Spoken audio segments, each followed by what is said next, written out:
Welcome back to Morning Express, and today's Wednesday, so we're looking at your health. And this morning, well, the holidays are just beckoning. It's almost Christmas, and there's that feeling that everything, there's just that little bit more of indulgence in everything that you do. But we need to take precautions, and would like to talk about that and focus on your health during the holiday season. And joining me to have that conversation is Dr. Linda Gadhara. Good morning, Doctor, and Dactarian, thank you for joining us. First of all, in relation with Gadhara, Patrick Gadhara? No, there is no relationship at all. I'm a doctor, I'm not a politician. You're not a politician or a political analyst or any one of those. Anyway, just getting that clear. Anyway, thank you for joining us this morning. And of course, with the festivities coming, yes, there happens to be that feeling. We kind of let everything loose. And I know when one is, for instance, on diet, there's what they call cheat days. So this would literally be a cheat season where you want to cheat on everything. But what are some of the things that maybe we need to be cautious about? Let's start, first of all, with our eating habits, because that's one of the areas I know that is affected. We have this tendency to feel that now that I'm on holiday, now that it's Christmas, it only comes once a year, let's indulge and overeat. Okay, there's one misconception that people have, like during the holidays, people overeat, and then you think like the next year you're going to go up like 2 dress sizes. That's not true, because research has shown that over the weeks from November to December, on average, people add about half a kilogram. On average, from November to December? Yes, yes. So, I mean, people are normally active, and even during that time, you can see like most of the people who exercise regularly, it normally goes down. But the main thing is mostly what you eat, because diet is 80%. You cannot out-exercise a bad diet. So you need to be careful on what you eat and how you indulge. Like for instance, you should eat many meals in a day. Skipping a meal is not healthy because it makes you like overeat later. Okay. So what we advise is that you should have snacks like on fruits and vegetables during the day, such that it keeps your metabolism going. And then it kills those urges to eat later on. Okay. Yeah. But there's sometimes a misconception, and this is mainly a mental thing, where we feel that at this point in time, you can pretty much eat anything. How do we cure that, and how do we overcome that? Because we could be doing so much damage to our body during a short time, which we have to try and undo. And research has also proved that majority of those who sign up to a gym in January, by end of February, they've basically quit. Okay, okay, food is a very, very important subject, and thanks for that question. What we advise is that you should eat in moderation, and like foods that are heavy, like in protein, fats, the body takes a lot of time to digest that. So you find, for instance, if you're having a heavy meal of a supper, what it does is that your body takes a lot of time to break that down. And what you find that like your sleep is normally disturbed, because the time when the body is metabolizing that food, you keep waking up, and then you don't get that restorative, refreshing sleep. And that's why we advise that you shouldn't eat like 2 to 3 hours before you go to sleep. And the same thing goes with alcohol, because you find like during this holiday season, you find that there are so many parties, you're going for so many occasions, so you find that you drink more than you normally would. Right. And even as doctors, we see what is called holiday heart syndrome, such that people who don't normally consume a lot of alcohol, they tend to drink a lot during this time. And this can cause you to have some rhythm abnormalities. So what we advise is moderation. Like for instance, you shouldn't have more than 3 drinks per night, and then you shouldn't go out more than 2 times in a week, because you see your body is not used to that. So what is the heart syndrome that you've talked about? What exactly is that? Okay, we call it holiday heart syndrome. That's just a terminology. It's a terminology, yeah, with that. No, it's what does it refer to? It refers to the toxic effect of alcohol. Like normally, if you do not drink so much, and then during this period, you're indulging in excessive of alcohol.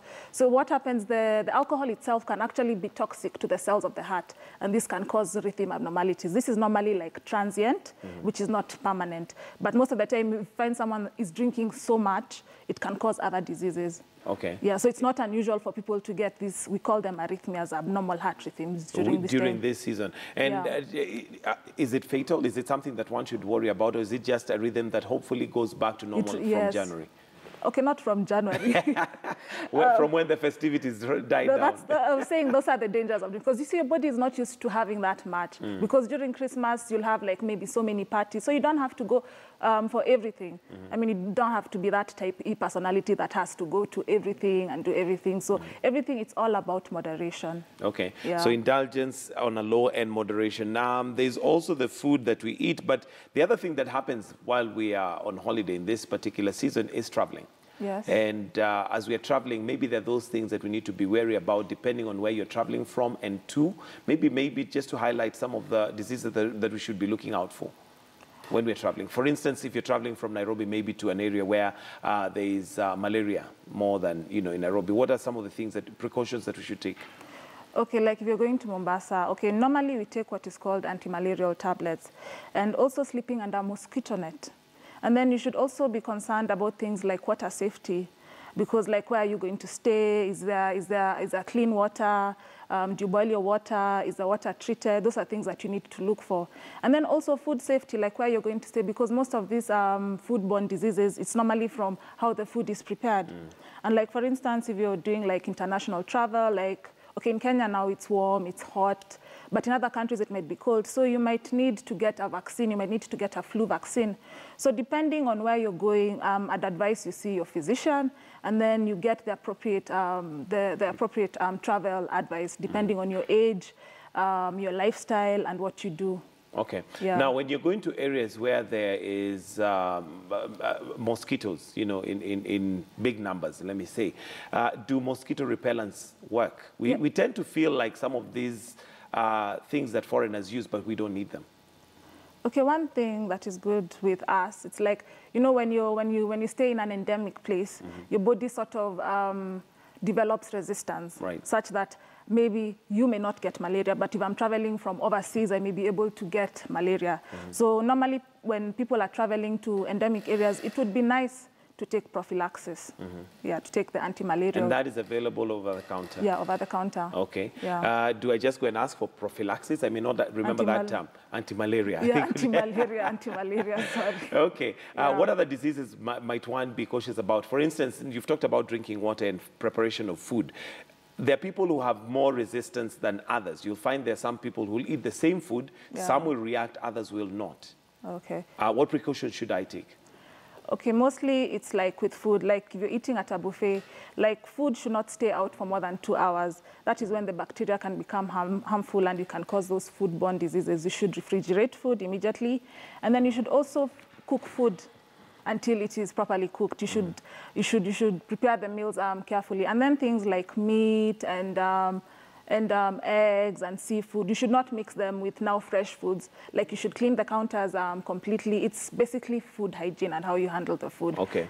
People have different resistance. Like some people have very strong tummies.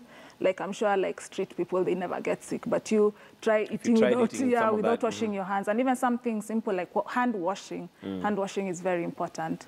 Yes. You've talked about proper preparation of food, but there are people I've noticed, and if you go to restaurants nowadays, they'll ask you whether you want your meat well done or rare. Is there a risk when you have rare meat? If the meat is prepared properly, preparation here is by the kitchen or...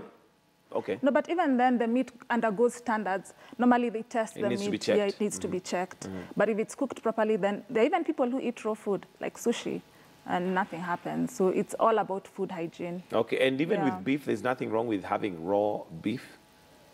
No, I know majority would probably think it's not raw, but when it's rare and very, it has a lot of blood, is there any health concern one should have? Normally, all the food undergoes standards. Like restaurants, they're checked. So the meat that they're serving you is healthy. So it's only how it is cooked. Okay. Yeah. All right, still on traveling. There are those who possibly have diseases that maybe they're treating and possibly taking medication. What are some of the things maybe you should be wary of as you're traveling? Okay, as you're traveling, like, okay, if you're on medications, you should carry your prescription. You should also inform your doctor that you're traveling. And normally, because some people, for whatever reason, they may fall sick wherever they're going. And it's good to have your doctor's contacts, also to have a contact where you'll be going. And also where you stay, will there be health facilities? I know in most hotels, they normally have like call services, doctor services. So that is very important because things can happen wherever you are. Yes. So it's good to actually make sure if you're going to a hotel, for instance, you either have contacts or ensure that they have a contact of a doctor within. Yes. Okay. Yeah, most hotels, they provide doctor services. Okay. Yeah. What about for people who possibly have consistent, regular checks? For instance, you mentioned while we were off air, somebody maybe who's going through dialysis. Okay. So these are things that are available. They're available in most centers. So what you can do is maybe check like where you're traveling. Is there like a major hospital nearby? Can you get this service there? Because like just because you're unwell does not mean that it should stop you from traveling and from enjoying your holiday. So most of these things, if you plan carefully, you're able to enjoy your holiday without having unnecessarily interruptions. Okay, do you need to carry your records, for instance? Because sometimes, depending on how severe your ailment is, you may not be conscious and maybe a doctor needs to check on you, or the doctor may just need to know what exactly are you taking on, what procedure is required. Do you think it's necessary to carry records? Most people carry their health cards. And like for some people, like if they have a rare blood group, they normally have like a bracelet that they wear.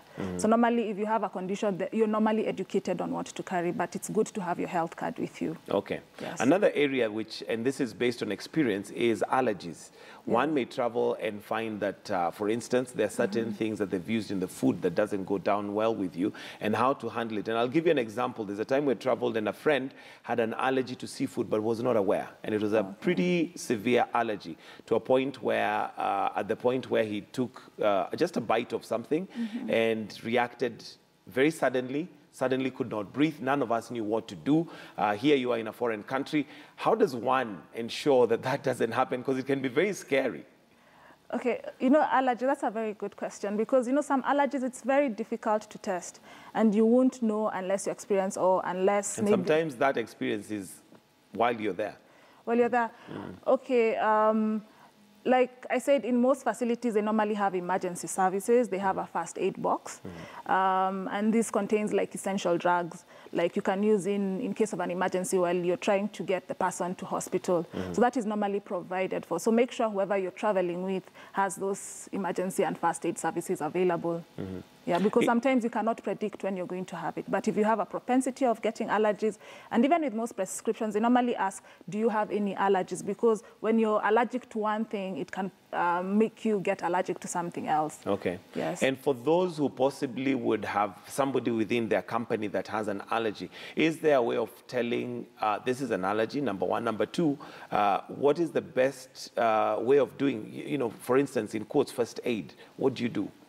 In an allergic situation? Yes, when one has an allergic attack of one kind. It could be asthmatic, could be nuts. It could be nuts. Okay, the most important thing is to make sure that the person is breathing. So you should clear wherever they are. There should be circulation so that they can breathe. Yeah, that's very important. And then normally there are these drugs we call anti-allergies or antihistamines, which help like suppress whatever is causing it.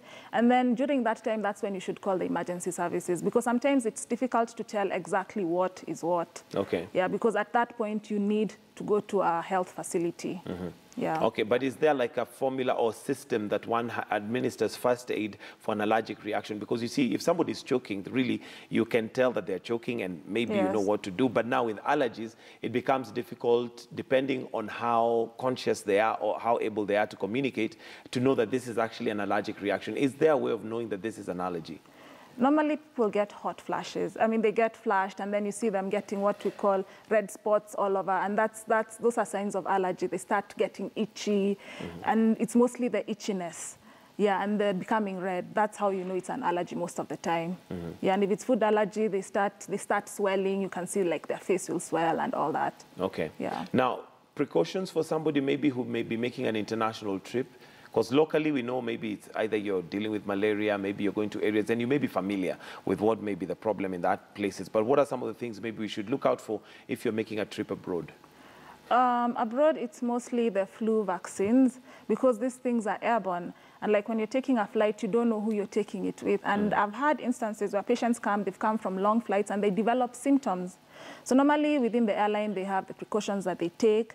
But also within yourself, it's important to make sure that you have the vaccines that are necessary for wherever you're traveling. So that's why you should talk to your physician, and then they will advise you appropriately. They'll advise you on that. Okay, and if you're traveling to cold countries, because that's another area, especially if it's the first time, you may not be well armed in terms of clothing and you know what to carry. What are some of the things maybe one should be wary of? You know, nowadays with the internet and Google, you can actually know what temperature is going to be wherever it's going to be. Okay. Yeah, so you just prepare yourself appropriately because sometimes the weather changes, weather patterns vary. Yeah, so you just look at the pattern of where you're going. Okay. Yeah. There's also something else that is a bit more hidden and a bit more quiet that maybe is not discussed that much as I was reading, and this is to do with holiday blues. First of all, what are those? Okay, you know, people tend to think that during Christmas, because you're with family, everyone is so happy and there are all these festivities. But, you know, some people, for whatever reason, they're not able to travel to be with their loved ones and they're not able to, maybe because of work, they're not able to celebrate the holidays. So you find there's some people who are actually depressed over this period. And especially now with social media, you go onto Facebook, Instagram, you see people and posting. Everybody looks very happy wherever they are, exactly. posting all their parties and everything. Yeah, so there are people who actually get depressed during the holidays. Yeah, so for that, like, it depends. Like, will you be working over Christmas? I am working on Christmas Day, I'm so sorry. believe it or not. But I've chosen to look at it positively and say, look, at least I'm healthy enough. I will believe I'll be healthy enough to be at work. So I look at it from that angle. As opposed to thinking everybody else is on holiday, I look at it and say, well, I'm healthy enough to be at work and I have a job anyway, so. Yeah, but also there are people who don't like traveling during this time when people are busy. So what you can do is maybe make plans for the next year, and that gives you something to look forward to. Yeah, rather than being alone, you can make plans with friends, and then you can enjoy your Christmas. And then again, like if you're too busy, on the flip side, you don't have to go for everything. You can take this time to relax and reflect. Yes. And okay. Are there ways of telling that a friend, a colleague, family member is possibly depressed? Because sometimes you are in a crowd, but you are a bit detached and maybe there are forms of depression. And I know at this particular season, there are people who literally just get depressed for one reason or the other. Mostly, you'd see someone who's normally happy. Maybe they're withdrawn, they're not coming to events. So it depends on the personal relationship that you have with that person. So keep in touch with your loved ones and communicate. Communication is very important. Yeah. And for somebody possibly who has a problem with maybe overindulgence, and this is mainly to do with alcohol, how can one help? Especially because I know there are those who overdo it over this period, and it may cause a ripple effect whereby when we get now off the holiday season, they're not able to withdraw now from that alcohol or whatever it is that they're indulging in. Again, like I had said before, it's all about moderation. Like, you don't have to drink the whole bottle. You don't have to go out every single day. Like alcohol, you may think it's good because it will help you black out, but the problem is when the alcohol begins to wear off. Because like the time when the body is breaking down the alcohol is when your sleep is interrupted. So you may not notice it, but you'll wake up many times in the middle of the night, and then you'll miss out on that restorative sleep. I'm sure you've heard of people, they've been out the whole night, they've been drinking, they sleep for 10 hours, and they're still tired because you're overworking your body to burn down all this alcohol. And alcohol is harmful because you lose on the microvitamins and all those other things in your body. So it's a happy time, but you do not have to overindulge. And then another thing, when you're taking your drinks, it's good to have it on the rocks because water dilutes the alcohol. For those who may not know what on the rocks is, rather than is that diluting it, or does that mean you just put ice? You put ice. Yeah, you put what's ice, the effect that ice has? Because some people are just putting the ice purely just to make it that much colder, and to give it that look. It has a very no, it dilutes, and then that way you don't get high that fast. Yeah, and then it's also for hydration because alcohol does dehydrate you. Okay, and I've heard some who have also given advice in terms of if you're taking alcohol to use spacers, and these spacers would be in form of maybe drinking water in between. How does that help? You know, like in most countries, you know, when they're serving wine, they actually serve you a glass of water. It's very posh, even in French. And even in South Africa, they normally even put ice cubes in the glass. And it's all about rehydration. It's all about getting the nutrients, drinking a lot of water, such that you do not deplete yourself of that. What effect does having alcohol without, I mean, when you're dehydrated now by alcohol, what can that do to your body? Sorry? If you do not take the water, or you dehydrate because of alcohol, what effect would that have on your body ultimately? Because there are those who may just want to enjoy their drink. And anyway, given the fact that it's liquid, you think that you're hydrating. You're not hydrating because the alcohol content, and even that's why we advise you not to even mix drinks, because you can have something that has a higher alcohol level and something that has a lower alcohol level. And that is what gets people drunk. Yeah. Okay, so what effect does it have on your body, apart from being drunk? Because some really want to get drunk, and for them, it makes them happy, which is fine. But what effect does it... There's a toxic effect to your body organs, like I said, to your heart, to your liver, and even to your kidneys. You're harming yourself. Yeah. Okay. So you need to take precaution on that. All right. Going back to something else that you mentioned, and this was to do with one who is traveling.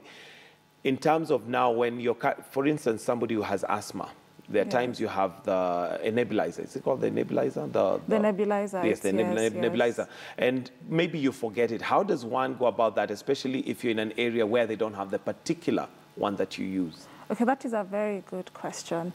Because asthma, you find that people tend to have exacerbation. Like your asthma becomes more active, like with exercise, with cold, and all those things. So now, if you're asthmatic, you can take the inhalers, and there are also tablets that you can take. There are steroids that you can take. So in the event that you have forgotten your inhaler, you can continue to take your tablet. The inhaler, there are two kinds of inhalers. There's the inhaler you take when you have an acute asthmatic attack, which is what opens up the airway. And then there's another inhaler that you take every day to ensure that your lungs are healthy. So if you're asthmatic and you've forgotten your inhaler, that's not the end of the world. There are other medications that you can take. The important thing is to avoid situations that can cause you to exacerbate. Okay. And what are some of those situations? I guess they're different for different people, but maybe the main ones. Like I've had people talk about hay fever or dust. Yeah, those are allergies, because the mechanism of asthma, it includes allergy and your airway is very hyperactive. So if you're going somewhere, you should avoid dust, because dust is a common trigger. And also cold, you should keep warm. Wear a sweater if you're going somewhere that is cold. And even things like exercise. Like you find people, they are coughing in the morning and in the evening. That change in temperature can actually affect your asthma. Okay. Yeah. Now, for people who are traveling with friends, and maybe these friends may not be aware of maybe a disease that you have or an ailment, how important is it to share with them? And I'll use again the example of asthma, because one of the things, if you get an asthmatic attack, it can be very scary to somebody who does not know what's happening, yet it is something that can be dealt with quite easily. Okay, an asthmatic attack is actually an emergency, because most of such patients, they actually end up in hospital. Yeah, so you have to have quick access to hospital, because you can get an inhaler and the inhaler is not working. So when you go to hospital, there's what we call nebulization that you get. So for something like asthma, asthma is not a communicable disease. It's not an infectious disease. So you should let people know. And you avoid overcrowded places, because that kind of suffocates you. And even when you're making your holiday plans, you don't decide to go climbing mountains and you've not been exercising. You can also get mountain sickness. So it's up to you. If you're planning to have an active holiday, you should make sure that you're active, such that your body is acclimatized. Yeah, it's not that all of a sudden you're forcing your body into an environment that it's not used to. Yeah, it could end up quitting on you, which would be rather bad. Now, diabetes. Yes. And that's another area where you probably need to be aware and cautious, because one, you need to take like small regular meals, but more importantly is the insulin. Do we still have people using maybe insulin injections? Yes. And how do you prepare for that as you're traveling? Because again, you may not have that particular medicine where you're going, or the insulin. Okay, that's a very good question. Diabetes management it's very advanced nowadays. We actually have pens that patients can carry, and they actually have these machines where they can measure their glucose levels.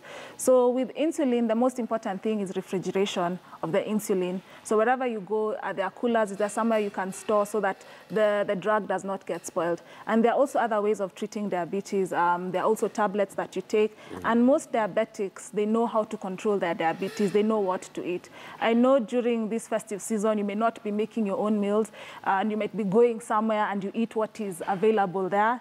So they normally check their glucose, and sometimes your levels vary as per the day and as per the meals that you're taking. But the most important thing is to carry your insulin and to check your doses. Okay. Yeah. Self-medication, that's another area that we suffer a lot, and especially when you travel, you get a headache and maybe you're feeling a bit feverish and you decide, okay, ini malaria. Yes. What's your take on self-medication? Self-medication, as a doctor, I would not advise on that. There are certain things like flu. Flus are normally like self-limiting, and if you go to the over-the-counter, you can get the cold cap, you can get the flu, you can get all these flu remedies, and even home remedies work. But when you start getting fever and joint aches, I'd advise you to go to hospital and get a checkup, because maybe there could be something else that is cooking inside. Okay, Yeah, maybe so that we have a full perspective of why you don't advise on self-medication. What are some of the dangers you put yourself or predispose yourself to when you self-medicate? You know, sometimes whatever you're taking might have an antibiotic, and especially if you don't know, you don't know what exactly the symptoms are. Sometimes you can arrive in hospital, you're actually sicker than you look, but maybe the medication that you've been taking has been suppressing whatever symptoms that you have. We have patients who come in with partially treated meningitis, partially treated malaria, and you only discover that when you go through the blood test. I'm sure you've heard of people who come to hospital, they're fine, and then they have tests done and they're told, no, you cannot go. You're not even leaving the hospital. But if your symptoms are severe, I would advise you to seek medical advice. Okay. Yeah. Infants is another area that one needs to be cautious, because, of course, you're exposing these young ones to a very different environment, and there are certain maybe precautions that you need to take. Okay. With children, I'm not a pediatrician, but normally they have vaccines that they normally take at certain stages and at certain duration. So again, you should see your pediatrician. Yes, and I know one common cause, children normally get is diarrhea, and the most common cause of that is rotavirus. But most of the time, most of these diarrheas, it's mostly about rehydration and fluids. And rotavirus is what, from food? It's a kind of stomach infection that kids get. Okay. Yeah. Is it only kids or also adults? It's mostly children. It's mostly children. Because, you know, when you're a child, your immune system is young, it's not adapting. By the time you grow up, like I'll use an example like flus. Kids get flus all the time. Then their mothers, by the time you're in your 30s, your 40s, or even 70, you can even count how many times you have flu. So your body has its way of adjusting and developing immunity. So the children, they are a separate group because they are immature immune system. Okay, so I guess it's advisable for those who can and those who are able to maybe find a pediatrician also in that area, just in case you need one. Case, yeah. All right. Let's talk about medicine storage, because when you're coming from home, you probably have a way of storing your medicine. And case in point would be, for instance, antibiotics, especially the one that you mix that is supposed to be stored in a cool environment. How does one go about storing their medicine, especially during the travel? Okay, what I can say for now, I don't think we have antibiotics that you mix for now, unless maybe they're mixing for you in the hospital. But most of the antibiotics that you take are tablets. If you need something else like an IV, you'd probably be admitted in hospital. So most antibiotics, they're safe, and they can be stored at room temperature. And then another thing is that you must take your full dose. Whatever is prescribed with antibiotics, it's not that when you start feeling better, you stop taking your medicines. You must complete the dose, because when you don't complete, that's when you get resistance, such that you can get the same infection, whether it's a chest infection or if it's a urine infection, and then the medicines will not work because now your body has developed resistance. So one important thing is that you must complete the dose of whatever antibiotic that you're given. Okay. Cuts and bruises, many are going to be going to the beach, and sometimes you enter the water and there you are. You've got, stones. And how do we ensure that we at least are safe in that regard? You can get immunized. You can get the tetanus. The tetanus injection? Yes. Can it be done in advance, or is it always done after the cut? Okay, it depends. It's normally done after, because you don't go intending to get cut or to get an accident. And once you get the shot, it normally lasts for 5 years. But you normally immunize in like special groups, like if you're pregnant, surgery and the likes. Okay. Yeah. But now, once you're there, once you get a cut, is it a must that you get a tetanus injection? Yes, you need to get a tetanus injection. What are the risks if you do not get a tetanus injection? Because I know many of us probably wish it away, and if it's a very small cut, you just wait for it to heal. Because now you get tetanus, which is very, very fatal. Okay. Yeah. It is fatal, eh? Yeah. All right. Maybe just rule of thumb as we wind up, some of the precautions that we must, for you as you're traveling, what are some of the things that you ensure that you do as a doctor from a health perspective? First of all, I don't travel much. I normally work. Why not? Oh, you're working. You're one of those who work. Well, we thank you. Most of the time, but most of the time... Except for the strike. We're not going to talk about the strike now. Mostly, like I said, you should get the proper vaccines. You need to know about food safety. Like if you're going to malaria places, like you need to know, should you get a shot, should you get prophylaxis, and like should you get a flu vaccine? Those are the things that I look at. And also safety, like where you're going to stay. Okay. Yeah. All right. Thank you very much, Dr. Linda Gadara, for your, letting us know what you need to do as you're traveling. And remember, precaution, precaution, precaution. As much as you're going on holiday, one of the things you don't want to do is to remember that holiday for the wrong reasons. And one of those being health. So make sure if you have any medication that you're taking constantly and consistently, that you make it part of your list of the things that you carry, and get your doctors and physicians' advice. Now, the question of the day this morning, we were asking and interacting with you, is in regards to NASA. Do you think that NASA has the right structure to form the next government? I just want to read some of your comments before we wind up and give you the last tally that we have. And Sir Gashina says democracy in Africa is always under trial. Okay. We also have Solomon Ambuku, who says, okay, no, that was to do with the newsroom. We have Jermaine, who says, yes, I believe NASA is well constituted. Looking at the leaders, they have fought for freedom before. Thank you for your comment. We have Mary, who says, no, I don't think so, because I don't even know what their structure is. Looking at Gabriel, who says NASA is just another group coming together to get the numbers. Well, there you go. Let me look at the poll tally. And the results so far in are 67% of you have said yes, they have the right structure, and 33% of you have said no, they do not have the right structure. That's where we're going to wind up Morning Express this morning. Thank you for joining us, and well, we wish you a fantastic day, but do stay with us on KTN News. We've got Worldview coming up in just a few minutes, so do stay with us so that we let you know what's happening around the world.